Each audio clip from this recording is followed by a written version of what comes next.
Good evening, my name is Alexis Equary and I'm going to be using my Snapchat account tonight to record, edit, and publish this video presentation. This is the final presentation for my Sociology and Human Sexuality course instructed by Dr. C. Braley at Texas Southern University.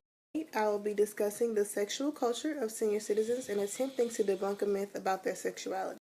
The myth is that elderly people do not have sex, and this is simply untrue. In the past, sex was defined as coitus, or penile vaginal penetration between married people with the goal of penile ejaculation and procreation.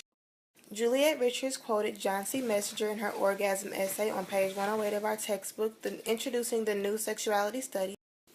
In 1971, Messenger noted that women at the time were taught by clergy and at home that sex with their husbands was a duty to be endured. In 1976, Sherry Height's The Height Report on Female Sexuality included questionnaire responses from women aged 14 to 78. The Height Report found that older women are not less sexual than younger women, and they are oftentimes more sexual.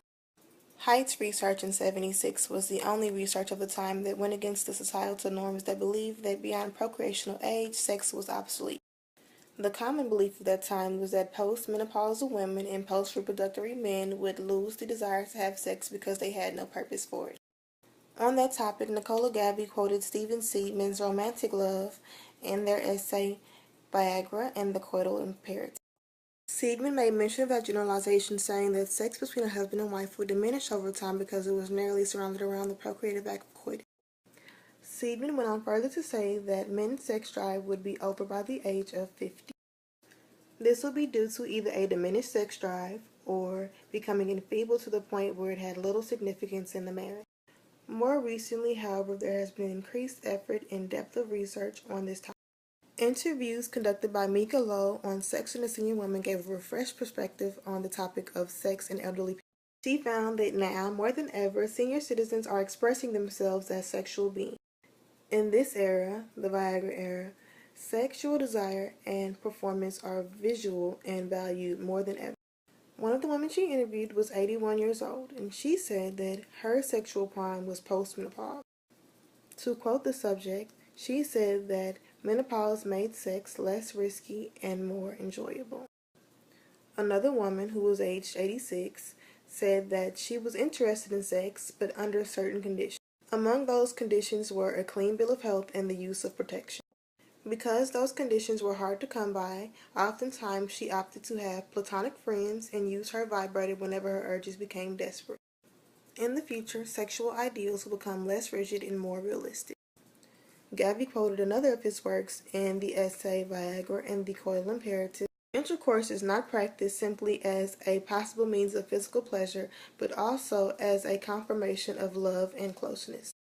Also, to quote another woman from the interviews conducted by Lowe on Sex and the Senior Woman, seniors are still falling in love and feeling young and sexually active. Daily Mail provided a couple of statistics from longitudinal studies on senior citizen sexual behavior. Over 31% of British men above the age of 70 are still masturbating and having sex. Similarly, in America, 46% of men and 33% of women over the age of 70 are still masturbating. Also, 43% of men and 22% of women reported still having sexual intercourse in the same age bracket. These statistics show that the current generation of elderly people are notably sexually active, and you can predict that the future generations will be even much more so. The only group of people who benefited from this myth are pharmaceutical companies. The escalating medicalization of sexuality within the corporate thrust of pharmaceutical companies.